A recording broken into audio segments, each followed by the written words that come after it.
carrément là par exemple il me faisait écouter un couplet juste avant, je lui dirais écris. Ouais, en vrai c'est ça.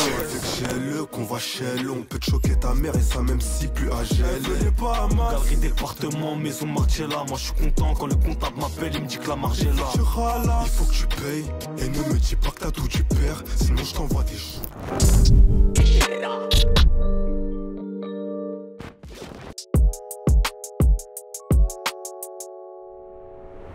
En fait, nous de base on fait du rap de notre côté. Moi je fais du rap depuis le collège et lui pareil. J'apprends au lycée qu'il rappe du coup. De base on se connaissait juste de vue.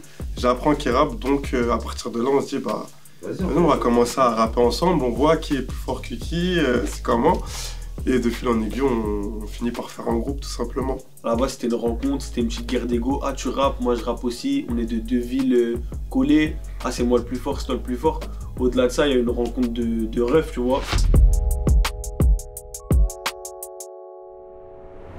Nous, ça faisait un moment qu'on rappait, on sentait qu'on était arrivé à un stade où, tu vois, on était prêt, mais il nous manquait un truc, il nous manquait un appui.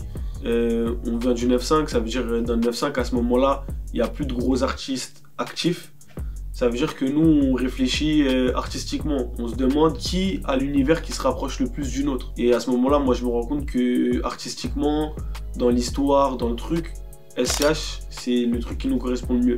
Ça veut dire au culot, je lui envoie un DM. En plus, c'est pas comme si, tu vois, j'ai envoyé voilà les DM à plein de gens en me disant celui qui... La cohérence, c'était SCH. Ça veut dire que j'envoie un message au S et je lui explique que, vas-y, pour moi, ça match et que Maison Baron Rouge, ce serait parfait avec notre image. Cash y répond et de fil en aiguille, de rencontre en rencontre, on finit par signer Maison Baron Rouge.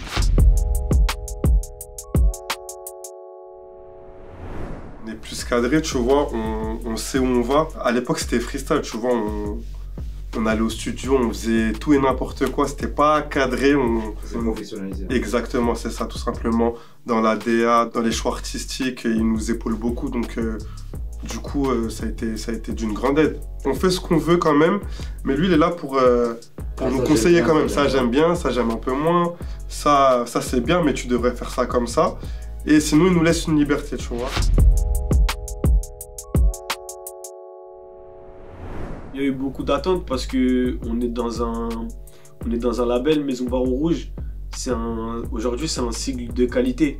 Tu vois, c'est synonyme de qualité, c'est synonyme de plein de choses. Et ça veut dire que nous, on avait envie d'être vraiment à la hauteur de la signature. Donc on a pris le temps de travailler sans se dire il faut qu'on sorte pour sortir. Ça sert à rien de sortir pour sortir. Il faut qu'on sorte quelque chose qui nous ressemble. Il faut que, à ce moment-là, on commence quand on signe à se professionnaliser. Ça veut dire que il faut qu'on digère le truc. Il faut qu'on digère le truc, qu'on travaille un projet qui nous ressemble, qui soit sincère, qui soit honnête, qu'on tombe pas dans tous les pièges classiques de se dire ah, je vais caler une Zumba pour caler une Zumba. On veut faire un projet qui nous ressemble. En fait, c'est à double tranchant parce que comme tu dis, c'est un buzz. Mais aujourd'hui, la musique, le but, c'est pas de faire un buzz. Le but, c'est de faire de la durée et de faire de la musique de qualité. Ouais, parce qu'avant tout, ce qu'on fait, c'est de la musique. Si on avait envie de vraiment buzzer, bah, tu fais influenceur ou tu vois, tu fais une télé-réalité, ouais, tu vas buzzer, c'est sûr. Mais nous, on met en avant de la musique. Ça veut dire que, ouais, sur le moment, on a un buzz, c'est bien, on peut en profiter si on est prêt. Si on n'est pas prêt, le but, c'est de fournir de la bonne musique, tu vois.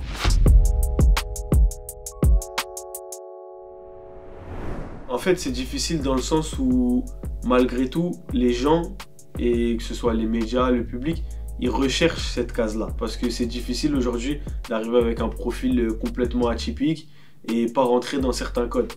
Mais après, c'est un choix.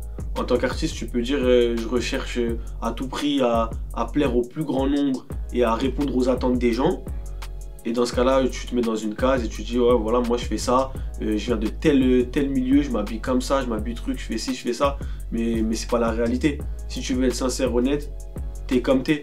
Tu peux venir de tel milieu social, de tel endroit. C'est pas parce que t'habites à Aubervilliers, dans une cité de fous, que t'as vu, tu dois répondre aux attentes des gens en mettant un ensemble foot corner et tu vois ce que je veux dire?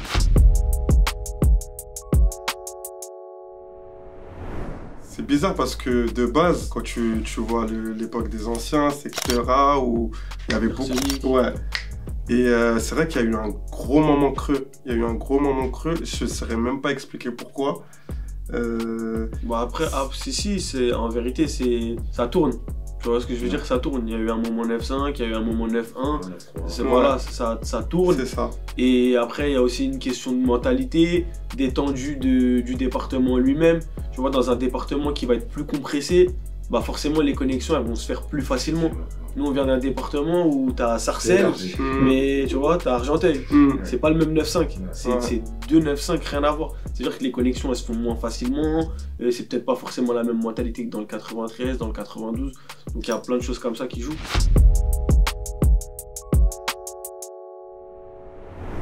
À la base on avait fait un autre morceau, qui avait un peu fuité sur les réseaux, il y avait des extraits, les gens nous attendaient sur ça. Et ce morceau, le deuxième morceau, Poison, qu'on a fait, ça a été un morceau qui s'est fait plus spontanément, où voilà, on s'est dit, les gens ils attendent ça, est-ce que c'est vraiment sur le premier morceau, est-ce que c'est vraiment sur ça qu'on a envie d'aller? Non, et on s'est retrouvés au studio tous ensemble. Et on a dit on bosse un nouveau morceau, un autre truc qui nous ressemble plus. Y'avait du monde quand tu t'allais, y'a plus personne quand tu t'arrêtes. Je crois qu'on est tombé sur la tête, on a goûté le poisson et tout n'est qu'illusion. Goûté le poisson, des mots sont restés dans ma tête.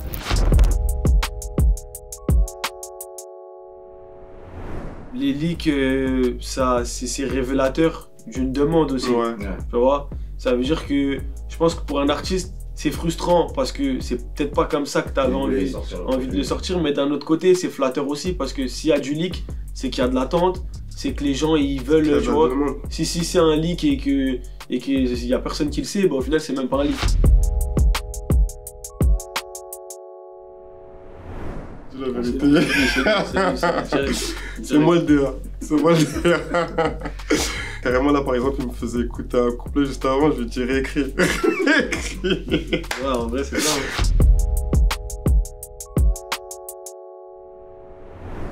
C'est lui. Ça c'est moi. Ouais, moi je suis plus dans le rap. Ce qui m'a toujours attiré le plus, c'est l'écriture en elle-même, c'est le kickage, c'est le message. La chance qu'on a c'est que là, le fait d'être à deux, même si lui aussi il a ces valeurs-là, il a le côté peut-être plus artiste, tu vois, musicalement parlant, en termes de mélodie, en termes d'arrangement. Alors que moi, ce que je vais écouter principalement, c'est comment ça tape, tu vois, comment ça tabasse, ça dit quoi, c'est quoi le message, etc.